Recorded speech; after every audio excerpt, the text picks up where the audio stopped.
July 27th. I'm focused on giving the fans a great performance. I'm trying to come back into the ring with my Quintana mentality for all those who caught the Quintana fight. So, you know, we're just training hard, and we're just getting ready for this one, and then we're going to get ready for whoever is next. Okay, now for the, there's always naysayers. There's always critics. And I come in and I ask the hard questions, Keith, and I know you appreciate that. We don't answer just the cush questions here. So the question I have for you with regard to Diego Chaves is, what do you say to the people who say, well, why isn't Keith, why isn't he fighting someone who's more of a name, and why isn't this happening, or why isn't that? Is there a why Diego Chaves? For, why Diego Chaves, I mean, it's a decent question. I think the answer is pretty simple, because we can't get anybody else.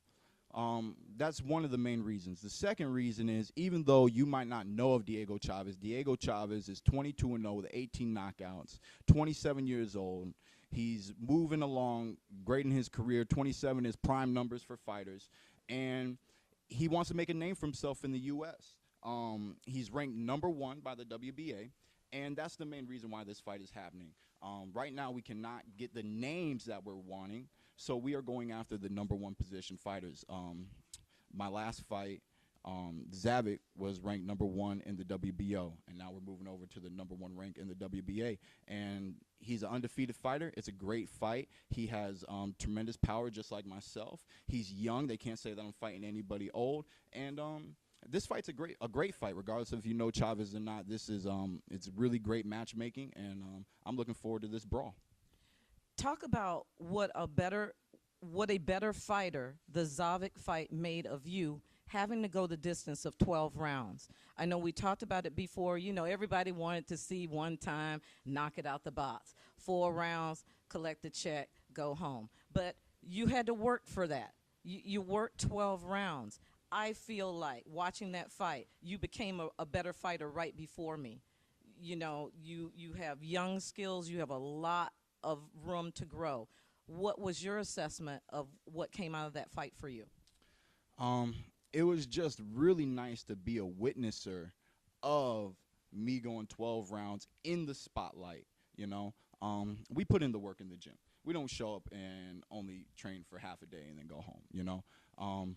But I learned a lot. Like Zavik was keeping his hands up very well throughout the whole fight. He didn't loosen up his defense, his experience, his footwork. And eventually I just said, well, you're already outsmarting him, and he's not opening up for you. He's not making the knockout easier, so let's just continue to outsmart him, and let's see what happens later. And he continued to fight that way. I continued to fight my way, and I won, unanimous decision. Excellent fight to watch on both ends. To see you go that distance, it was just a very great moment to see that work that you put in the ring.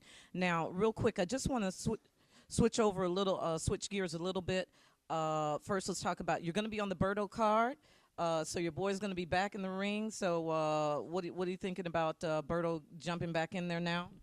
Berto back in action. It should be good. Karass is a veteran. He's been in the ring with a lot of good fighters. I expect Berto to come up on top. He has changed trainers, and that's going to be interesting, and seeing how he reacts to that transition. And I got a lot of love for Berto. Me and him go way back. Ever since I was growing up in the world of boxing at a young age. So I'm just happy to be on Showtime, doing what I'm doing. Seeing, people that I know doing what they're doing, and, I just wish him the best. I'm pretty sure he's going to come to perform and show everybody that he's not done yet. Let me say this. Don't wait for the main event that night. Keith, one time Thurman, has stolen the show, not once, not twice, maybe a third time here. This is what he does as a co-main event. So please don't blink on the co-main event. Make sure you got your popcorn and your libations ready for the undercard event, the co-main event with Keith one-time Thurman and Diego Chaves. Now, want to ask your opinion real quick. We got a great young fighter in the house today. Daquan Arnett's going to do some sparring, just coming off of a win against Miguel Santos. I saw you were in the house. Talk about this young fighter and the future that he has, and the task that you have of being a role model for that as well. You know, Daquan's a great fighter. You know, he's young, but he's really smart. You know, he listens. You know, I think he's got a long future. He's very anybody who's seen Daquan fight. You know, he's very composed in the ring, and you know, I just really think that he's gonna go a long way. Clarence Booth. Clarence Booth, he's another one of my sparring partners. He comes in here frequently, or at least seasonally, and gets work. He's also good up and coming. He has a great ethic. He trains hard, man. That boy trains hard, and you know, whenever you step in the ring with you wonder if you're playing a football player, because you know, he's always just trying to run you over, man. He fights hard. He just fought locally and won, and I'm happy for him. Okay, one more thing. Former IBF world champion super middleweight Jeff Lacey, comeback. Your thoughts? Jeff is coming back. I don't know too much of the details about the card, but I'm looking forward to it. I know a lot of local people are probably looking forward to it, and you know, we're gonna see what he can do when he steps back into the ring. Okay. This man's got to get to work again. July 27th, San Antonio, where the Alamo went down.